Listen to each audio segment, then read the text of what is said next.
What up? I thought it was time I jazzed these videos up, so I'm gonna wear something weird or strange just 'cause I can. All right, welcome to Tuesday, y'all. Lots planned for today, not really overwhelming by any means, but certainly things that are review opportunities for you. I wanted to start with a review of parts of speech. That was one of the very first things that we really took our time with at the beginning of the school year. Nouns, verbs, adjectives, etc. If you can recall, you created a parts of speech menu, so maybe that'll come to mind. That's just another no reading review. And then we're going to dive back into the Google Arts and Culture Explore website. We're going to do something a little strange, but really cool at the same time.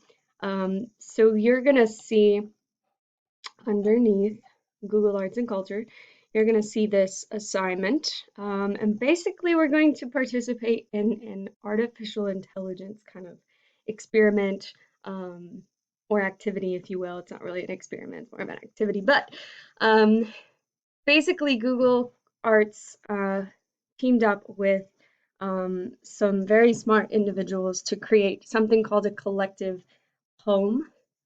So they say it's an experiment at the boundaries of AI and human collaboration.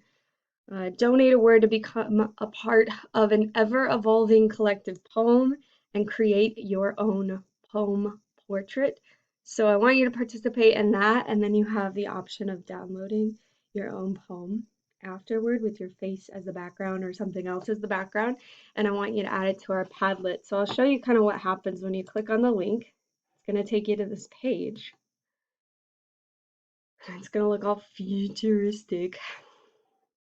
You just click begin,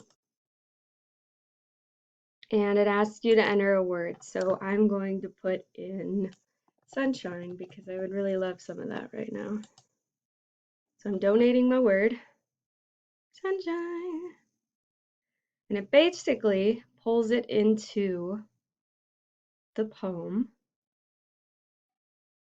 Okay, so it's going to create a unique poem portrait based on that word. And then it wants to take your picture, or you can put something else in it. I'll put my giraffe in it. Everybody loves giraffes. Okay, maybe not everybody. Oh, okay. I can't find my camera. JK. Let me refresh. Oh, here. I gotta do this. Continue, allow. Done. Oh, you know what? It's probably because I'm recording. So I'm gonna continue without it. But you could basically, you could put your image in the background there, and it would give you a poem. So mine is my sunshine works and brings them low, azul, and in a fairy creature were the great, and then it'll go on and on and on and on.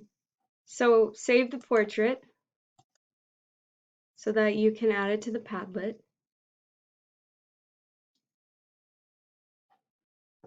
So save, save, save. And then go ahead and click on Collective Poem so that you can see where yours fits into the poem. So our true love seemed to me to see the sea, our sunshine plunge and wrestle over the shore. And you can just keep scrolling. I mean, it goes on and on and on and on and on. So it's pretty cool. And then you'll go back to Classroom. You'll click on our Padlet, and it'll open it up. Now it's going to be a little weird because Padlet wasn't really working with showing the image on the Padlet, but if you click on the image, it'll show it. So this is the one that I did for this project. Your beauty is so beautiful and so suitable, and your time hath sung the songs of the soul. So you can add it in there. It just won't show on the Padlet. So that's that. And then the last thing is an article of the week check-in, and we're going to focus on logos, ethos, and pathos this week. So we're going to review that as well. So I'm going to ask you a question. How is logos presented in the article? Cite text evidence to support your response. So based on that article, where do you see logos? And you all have the option to reply to each other, so feel free to have a conversation about that. Other than that, that's all I got for you. Your You guys have asked really great questions. I don't know why this isn't loading for me, but make sure that you're reading these FAQs. A lot of you have already been asking me today if the work is required or graded. Straight up forward and honest with you from day one. I can't force you to do work. It's not required work. It's not graded as of now. I think that'll likely change. The district is already starting to tell us that we can start to do formative work and give feedback, but I'm still not allowed to put anything new in the grade book. So you got to make it what you need it to be for you. I would encourage you to continue to do what you can, um, but I'm not going to be hounding you for any of this work. But I will be starting to give feedback on it. So if you want feedback, which I think is a great thing to take advantage of, then turn in any work you have. So other than that, that's all I got. Have a wonderful day, and I'll see you all tomorrow.